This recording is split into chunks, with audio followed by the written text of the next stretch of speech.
Fair warning, I'm grouchy. About 2:30, 3 o'clock this morning, JJ starts in on his let me out or I'll start knocking stuff over and you'll have to pick it up half asleep routine. So he's all let me out, let me out. 15 minutes later, it was cold last night, he's let me in, let me in. And then he does it again. Why do we even have these cats? That's why I'm going to try to encourage Star to be as indoor as possible. 1, it's better for her. 2, if I have this much problem with 2 cats, imagine what it'll be like with 3 cats. I'm getting her spayed because it's the good thing to do, because who knows if she gets out and about, and also spayed girl cats live longer, and also I have heard horror stories of living with a cat that has gone into heat. I know it only lasts a little bit, but I'm not getting enough sleep as it is with cats coming in and out of the frickin' house. So, just a little bit less to worry about.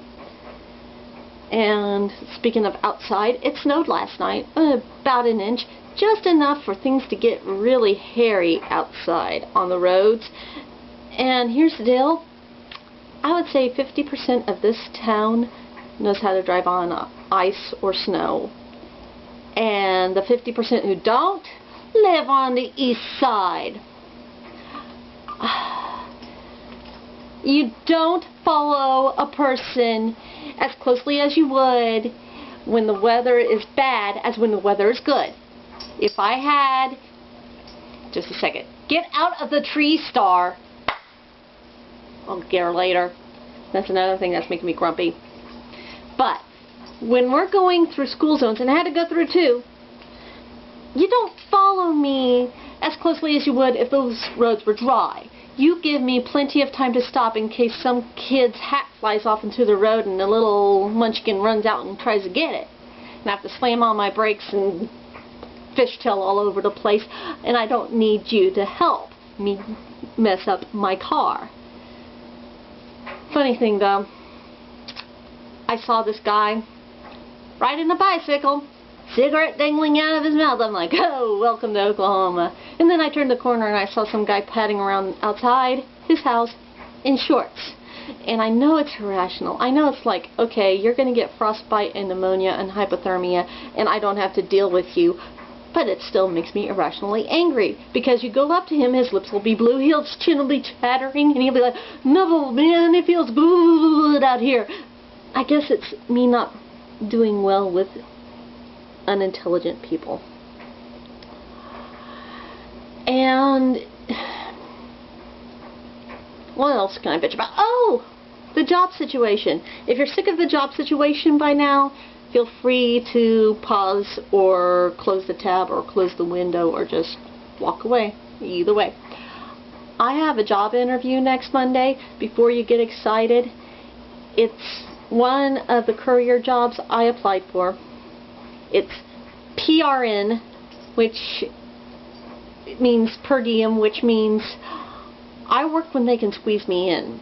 And sometimes I won't know if they can squeeze me in or not until day of.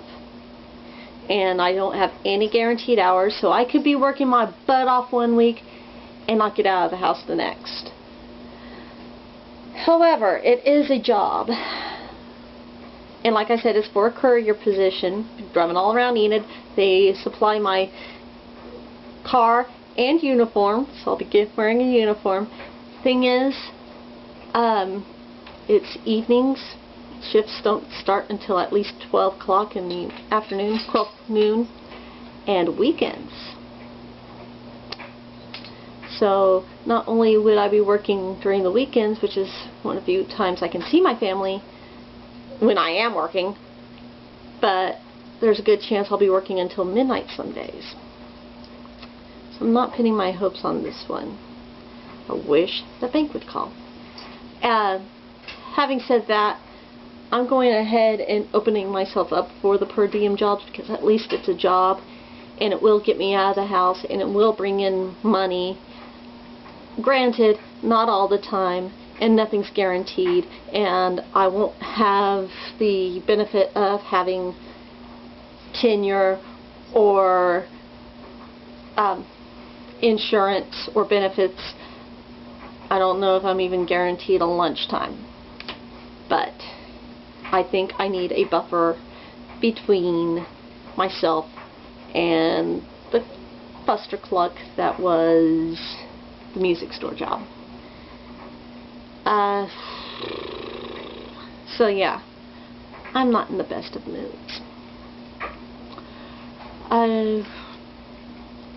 Getting the house clean. You know, you'd think the house would be clean with me hanging out around here anyway, but every once in a while I fall into a funk and I'm just like, screw it, let it go. And I think I'm going to bake something again. I baked a cake last night and it warmed up the house wonderfully. I forgot to turn off the oven until after supper. I went in the kitchen to clean and I was like, is the oven still on? Ha ha, serves you right. She fell out of the tree. I was all like grump, grump, grump, blink. Anyway, yeah, I got plenty to do, and then I gotta get myself and Star ready for tomorrow because hopefully the roads are clear. I'm taking Michaela to school and then I'm going straight to the cat clinic to have her fixed. And maybe it'll slow her down enough that we can train her to stay out of a tree, Star. I'm going to go dig her out and I'm going to replace the ornaments that she knocked down on her way down. And then I am going to finish laundry. I hope. It has a tendency to multiply. Especially when I go in Michaela's room to see if she's got anything. Oh boy, does she have anything. Well, happy Tuesday, and I hope the rest of your week goes splendidly. And if you have a steady job, thank your lucky stars.